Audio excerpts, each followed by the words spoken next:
నమస్తే. Welcome to Aadya TV. గడిచిన 4-5 నెలల నుంచి తెలంగాణ రాష్ట్రంలో ఆడవాళ్ళకే కాదు ఇటు చిన్న పిల్లలకు కూడా శాంతి భద్రతలు తక్కువయ్యాయనే చెప్పాలి.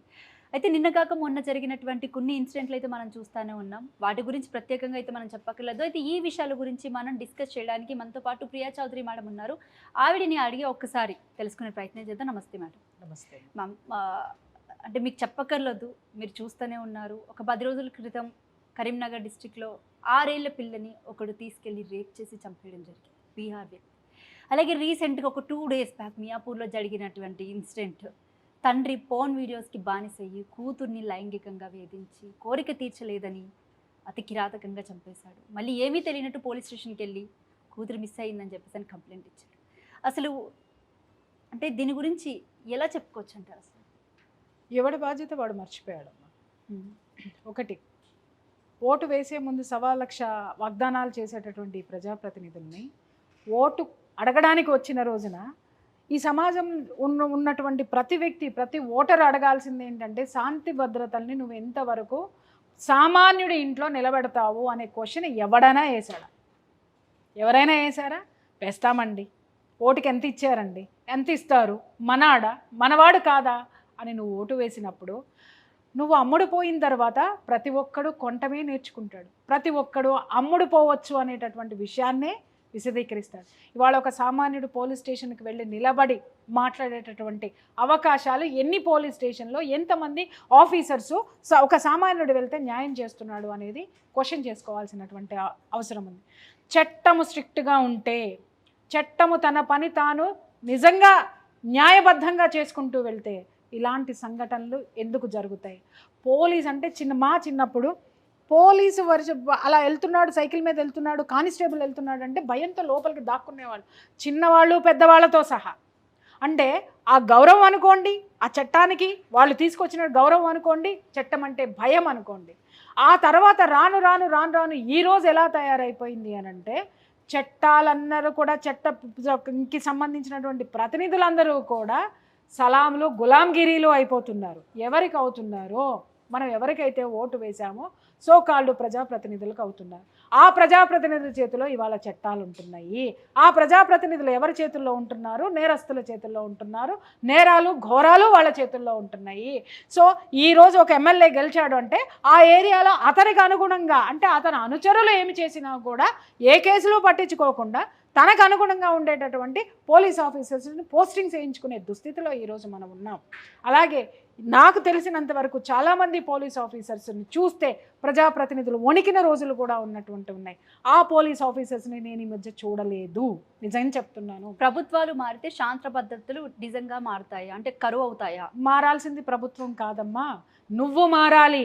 ఏ ప్రభుత్వాన్ని ఎన్నుకున్నా ప్రభుత్వాన్ని నిలదీసి అడిగి నీ యొక్క హక్కుల్ని సాధించుకునేటటువంటి ఆ యొక్క స్థితి నీకు ఉన్నది. ఆ పోరాటం చేసేటటువంటి హక్కు నీకున్నప్పుడు నువ్వు చేతులు వదిలేసి వాడెవడో కాపాడాలి, వీడెవడో కాపాడాలి, వీడు రావాలి, వాడు రావాలని ఎవడొస్తాడు? ఎందుకు వస్తాడు?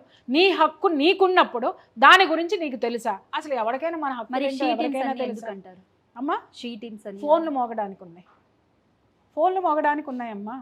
నేను ఒకానొక కేసులో నాకు అవసరమయ్యి ఆ షీ టీమ్కి సంబంధించినటువంటి ఎస్పీకి ఫోన్ చేస్తేనే దిక్కులేదు, నా ఫోన్ లిఫ్ట్ చేయలేదు, మెసేజ్లు ఎన్ని పెట్టానో లిఫ్ట్ చేయలేదు. నాలాంటి వాళ్ళకే వీళ్ళు రెస్పాండ్ కాకపోతే సామాన్యులకి ఎందుకు అంటే ఇది కేవలము ఒక భ్రమని క్రియేట్ చేస్తూ ఉన్నారు. అది షీ టీమ్స్ ఏ ప్రభుత్వం తీసుకొనివ్వండి, ఈ ప్రభుత్వం లేదు, ఆ ప్రభుత్వం లేదు, ఏ ప్రభుత్వానికి కూడా ఈ పోలీస్ ఆఫీసర్లు వాళ్ళ సేవలు చేయడానికి తరిస్తున్నారో లేకపోతే వాళ్ళకి వాళ్ళు ఎదగడం కోసం తరిస్తున్నారో నాకైతే తెలియదు. ఐఎమ్ నాట్ బ్లేమింగ్ వ్యవస్థ, కొంతమంది వ్యక్తుల్ని మాత్రమే నేను మాట్లాడుతున్నా. మాలాంటి వాళ్ళని కలగజేసుకొని గట్టిగా పట్టుకుంటేనే ఆ వాళ్ళకి న్యాయం జరుగుతుంది, వెళ్తున్నారు. నాలాంటి వాళ్ళకి ఎంతమంది గొంతు చించుకొని మాట్లాడుతున్నా మారాల్సింది పౌరుడు, సమాజంలో ఉన్న మనుషులు మారాలి, భయం ఉండాలి. చట్టం అంటే జనాలకి ఎంత భయం ఉందో, చట్టాలు సరిగ్గా తన పని తాను చేయకపోతే, న్యాయం జరగకపోతే జనం నుంచి తిరుగుబాటు వస్తుంది, జనంలో వ్యతిరేకత వస్తుంది అనేటటువంటి భయము ఒక ప్రజానాయకుడికి కానీ చట్టాలకు కానీ లేవు. ఇక్కడ ఎవరు అసమర్థులు? ఎవరు? మనమే ఉన్నాం. ఎటు తీసుకున్నా కారణం మీరు అడగచ్చు, మేడం ఎందుకు పద్దాక మనిషిని అడుగుతారు అనంటే రాజ్యాంగం మన కోసం రాయబడింది, పోలీసుల కోసం రాయబడలా, ప్రజాప్రతినిధుల కోసం రాయబడలా, కేవలము ఒక భారతీయ పౌరుడి కోసం రాయబడింది. నీ హక్కులేంటో తెలుసుకో, నీ బాధ్యతలేంటో తెలుసుకో, ఆ తర్వాత వాటి కోసం పోరాడడం అనేది నీ నైజం. దేన్నైనా పోరాడి సాధించుకోవాలి. మనలో చైతన్యం రానంత వరకు ఏ వ్యవస్థ పని చేయదు.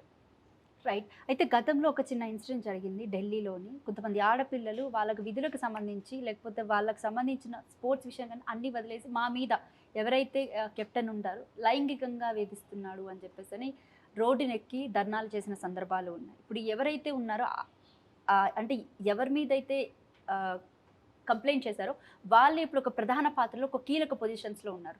అసలు దీన్ని మనం ఎలా చూడొచ్చు అంటారు? ఎలా చూస్తామంటే తెర మీద చూడాలమ్మా, అంతే. చైతన్యం ఎక్కడుంది? వాళ్ళదంతా ధర్నాలు చేశారు, సమస్య వాళ్ళదని ఎవరు వదిలేశారు?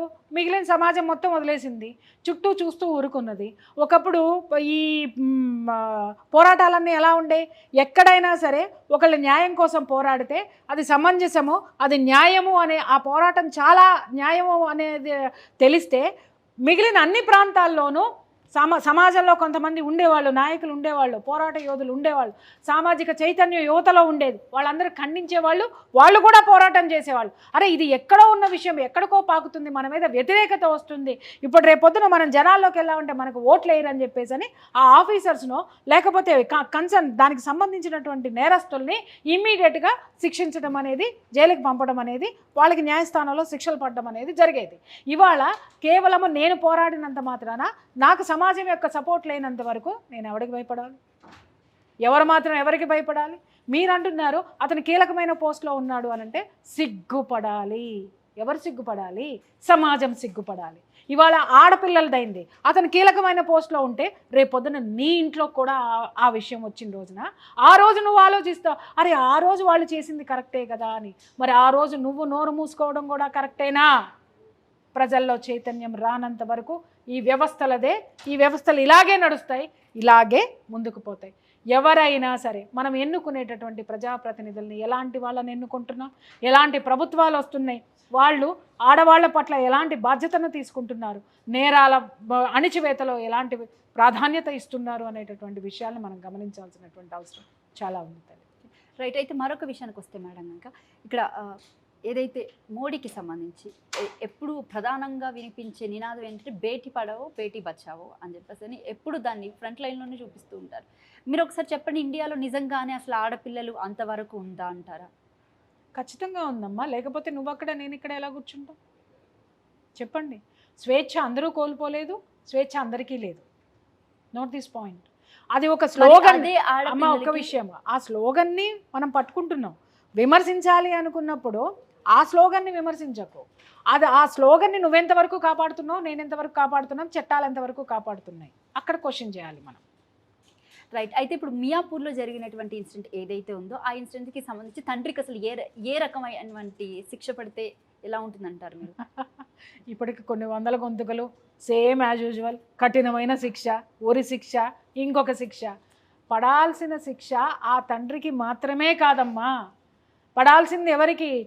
ఈ విధమైనటువంటి పోకడలు ఉన్నటువంటి ఈ సమాజాన్ని బాగు చేయలేనటువంటి ప్రజాప్రతినిధుల్ని మనం ఏ విధంగా ప్రశ్నిస్తున్నామో, ఆ విధమైనటువంటి చర్యలు ఇంకా పెరిగిపోతున్నా చట్టము నిద్రపోతున్నటువంటి చట్టాన్ని ఏ విధంగా ప్రశ్నిస్తున్నామో, ఏ విధంగా నిద్రలేపుతున్నామో అనేటటువంటి శిక్ష, ఆ చట్టానికి మనం వేసేటటువంటి శిక్ష ఏంటో కూడా మనం ఆలోచించాల్సినటువంటి అవసరం అయితే మాత్రం ఉంది తల్లి.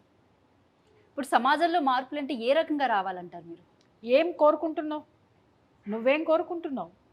నేనేం కోరుకుంటానంటే, నేను ఫోన్ చేయగానే ప్రతి పోలీస్ ఆఫీసర్ ఫోన్ లిఫ్ట్ చేయాలని కోరుకుంటా. ఇంకా నేనేం కోరుకుంటానంటే, నేను వెళ్ళి ఒక ఎమ్మెల్యేని ఒక క్వశ్చన్ వేసాను, లేకపోతే ఒక సమస్యను తీసుకెళ్ళాలంటే సాల్వ్ చేయాలని కోరుకుంటాను. నేనేం కోరుకుంటున్నాను అని అంటే, నా పిల్లకి లక్షల రూపాయల డొనేషన్లు కట్టే, ఫీజులు కట్టేటటువంటి స్కూల్స్ కాదు, చక్కగా గవర్నమెంట్ మంచి స్కూల్స్ని తీసుకొని వస్తే, గవర్నమెంట్ విద్య సరైనటువంటి విద్యను అందిస్తే ఆర్థికంగా మన దేశము, ఆర్థికంగా కుటుంబాలు బాగుపడతాయి కదా అని నేను ఆలోచిస్తాను. ఇలాంటి మార్పుని నేను కోరుకుంటా. మరి నువ్వేం కోరుకుంటున్నావు అనేది నువ్వు చెప్పాలి. అంటే ఇలాంటి వాళ్ళకి అసలు ఏ రకమైన సమాజంలో మార్పు తీసుకొస్తే వీళ్ళు మారుతారని అనుకుంటున్నారు? చట్టం అమ్మ, చట్టాలు ఎప్పుడైతే అవి కఠినంగా ఉంటాయో, చట్టాలను ఎప్పుడైతే ప్రతినిధులు దానికి సంబంధించినటువంటి అధికారులు కఠినంగా అమలు చేస్తారో, ఉక్కు పాదం మోపుతారో ఇలాంటి వాటి మీద ఆ రోజునే ఈ నేరాలు కంట్రోల్లో ఉంటాయి. కేవలం చట్టాలదే కాదు, ఆ చట్టంలో కొన్ని ఉన్నాయి.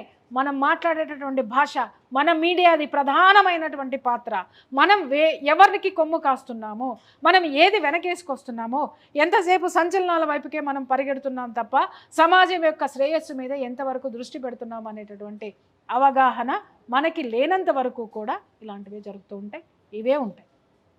Right ma'am. అయితే ఫ్యామిలీస్లో కానివ్వండి, లేకపోతే ఇప్పుడు ఎలాగైతే ఈ లో మిడిల్ క్లాస్ ఫ్యామిలీలో జరిగినటువంటి ఇన్సిడెంట్ ఏదైతే ఉందో, ఇలాంటివి జరగకుండా ఉండాలంటే అసలు ప్రధానంగా ఫోన్లు మెయిన్ చాలా అంటే చాలా ఇన్ఫ్లుయెన్స్ చేస్తున్నాయి.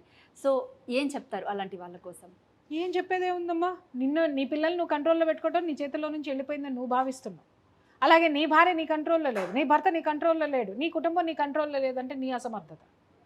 నువ్వు ఎలా ఉండాలి అనేటటువంటి సమాజంలో నువ్వు ఎలా ఉండాలి, నీ కుటుంబం ఎలా ఉండాలి, నలుగురితో నారాయణ అని చెప్పేసి నువ్వు పోతున్నావు. నువ్వు ఫాల్స్ ప్రెస్టేజెస్ కోసం 4వ తరగతి చదివేటటువంటి కుర్రాడికా, లేకపోతే 10th క్లాస్ చదివేవాడికో ఐఫోన్లు ఇచ్చేస్తున్నారు. మా వాడికి పలానా బ్రాండ్ ఫోన్ కొనిచ్చానండి, పలానా లేటెస్ట్ మోడల్ ఇచ్చానండి అని అంటున్నారు. లేటెస్ట్ మోడల్తో పాటు వాడు లేటెస్ట్ క్రైమ్ థాట్స్ వైపుకు కూడా వెళ్ళిపోతున్నాడు, లేదా ఆమె లేటెస్ట్ వెర్షన్స్ వైపుకు వెళ్ళిపోతుంది. ఆ జ్ఞానం ఈ పేరెంట్స్లో లేనంత వరకు కూడా ఈ సమాజం ఇలాగే ఏడుస్తుంది. నువ్వు ఎంత అన్నీ దొరుకుతాయి మార్కెట్లో, అన్నీ దొరుకుతాయి, అన్నీ కొనేస్తావా నువ్వు? అన్నీ తినగలవా నువ్వు? తింటే ఏమవుతుంది? అజీర్ణం అవుతుంది. నీకు ఏది కావాలో ఎంత జాగ్రత్తగా నువ్వు ఇంటికి కూరగాయలు కొనుక్కొని తెస్తున్నావో, అలాగే సమాజంలో నీకు ఏది పడితే అది రకరకాల నిన్ను ఊరిస్తున్నాయి, రకరకాల నిన్ను అట్రాక్ట్ చేస్తున్నాయి. అంటే నీ ఆరోగ్యానికి ఎంతవరకు అదేంటి కరెక్టో, ఎంతవరకు అవసరమో అంతవరకే నువ్వు ఆహారం ఎలా తీసుకుంటున్నావో, అంత ఆరోగ్యకరమైనటువంటి ఆహారాన్ని ఎలా తీసుకుంటున్నావో, నీ చేతిలోకి వచ్చేటటువంటి ఆ వస్తువులు కానీ, నీ ఇంట్లో ఉండేటటువంటి వస్తువులు కానీ, నీ చుట్టూ ఉన్నటువంటి వాతావరణాన్ని కానీ అంతే ఆరోగ్యంగా పెట్టుకొని అంతే కంట్రోల్లో పెట్టుకోవాల్సినటువంటి బాధ్యత కూడా సగటు పౌరుడికి, సగటు కుటుంబానికి కూడా ఉంది. ఒక్క లాస్ట్ క్వశ్చన్ మేడం. అయితే రీసెంట్గా నేను ఒక ఇన్సిడెంట్ చూశాను కేవీహెచ్పీలో. నేను ఈ పేరు కూడా తీసి మాట్లాడుతాను. ఆ చుట్టుపక్కల హాస్టల్స్ చాలా ఎక్కువ. సో యూత్ చాలా ఎక్కువ కాబట్టి ఆడపిల్లలు మగపిల్లలు తరచుగా కలుస్తూ ఉంటారు, మాట్లాడుకుంటూ ఉంటారు. ఇంకా రాత్రి అయ్యేసరికి అక్కడ స్ట్రీట్ లైట్స్ కూడా పనిచేయవు. అయితే ఎవరైతే ఈ 10th క్లాస్కి సంబంధించిన పిల్లలు ఉంటారో ఆ చుట్టుపక్కల ఉండే ప్రాంతాల్లో ఉండే వాళ్ళని వీళ్ళని చూసి బాగా ఇన్ఫ్లుయెన్స్ అవుతున్నారు. అండ్ దాన్ని బట్టి అక్కడ బేసిక్గా క్రైమ్ రేట్ అనేది కూడా ఎక్కువ ఉంటుంది. ఏది ఈ టైప్ ఆఫ్ జోన్సే ఎక్కువ జరుగుతుంది. ఇంట్లో నుంచి వెళ్ళిపోవడం కానివ్వండి, లేకపోతే చిన్న చిన్న పిల్లలు అట్ ద ఏజ్ ఆఫ్ 16-17 ఇయర్స్లోనే సెక్స్కి అలవాటు పడడం కానివ్వండి, లేకపోతే ఇంట్లో నుంచి పారిపోవడం కానివ్వండి, పోలీస్ స్టేషన్కి వెళ్ళడం, వాళ్ళ పేరెంట్స్ చాలా లో మిడిల్ క్లాస్ ఫ్యామిలీస్ ఉన్నారు. సో ఇలాంటి వాళ్ళ కోసం అసలు ఏం చెప్తారండి? చాలా పెద్ద సబ్జెక్ట్. నువ్వు లాస్ట్ క్వశ్చన్ అని అడిగా, నేను 2 నిమిషాల్లో చెప్పాలంటే తీసుకునేటటువంటి ఆహార లోపం, ఉన్నటువంటి సమాజంలో ఉన్నటువంటి అనారోగ్యకరమైనటువంటి వాతావరణం, ఇవి రెండూ కలిసి ఈరోజు పిల్లల్ని ఈ విధమైనటువంటి చెడుదారుల వైపు నడిపిస్తున్నాయి. ఇది సుస్పష్టము. మనం తీసుకునేటటువంటి ఆహారం పట్ల ఎంతమందికి శ్రద్ధ ఉంది? అన్నీ హైబ్రిడ్. ఒక మొక్క తొందరగా ఎదగడానికి. అలాగే ఇదివరకు నాకు తెలిసి నా చిన్నప్పుడు ఎకరానికి 11 బస్తాలు పండిస్తే చాలా గొప్ప. ఇవాళ ఎకరానికి 40 బస్తాలు పండిస్తున్నారు. అంటే ఎంత పెరిగింది పంట, అంటే ఎంత ఫాస్ట్ గ్రోత్ అనేది ఉంది. అంటే ఇన్ఫర్టిలిటీ అనేది ఎట్లా వచ్చేసింది, అది గ్రోత్ అవ్వడానికి, దాని హార్మోన్స్ పెరగడానికి ఎలాంటి మందులు వాడుతున్నారో ఆ మందులు మొత్తం మన శరీరంలోకి, మన పిల్లల శరీరంలోకి వస్తే అది 4వ తరగతి నుంచి బాయ్ ఫ్రెండ్ కోసం వెళ్ళిపోతుంది అని అంటే 4th క్లాసు పిల్ల శరీరంలో ఉండేటటువంటి తీసుకున్నటువంటి ఆహారంలో ఉన్నటువంటి ఆ హార్మోన్స్ ఏవైతే ఈ పెస్టిసైడ్స్ ద్వారా ఉన్నాయో అది శరీరంలో వయసుకు మించినటువంటి వాటిని ప్రేరేపిస్తున్నాయి. This is the cause. Thank you ma'am. Thank you so much ma'am. ఇది ప్రియా చౌదరి మేడంతో ప్రత్యేక ఇంటర్వ్యూ. మరొక ఇంటర్వ్యూతో మళ్ళీ కలదు. Thank you ma'am.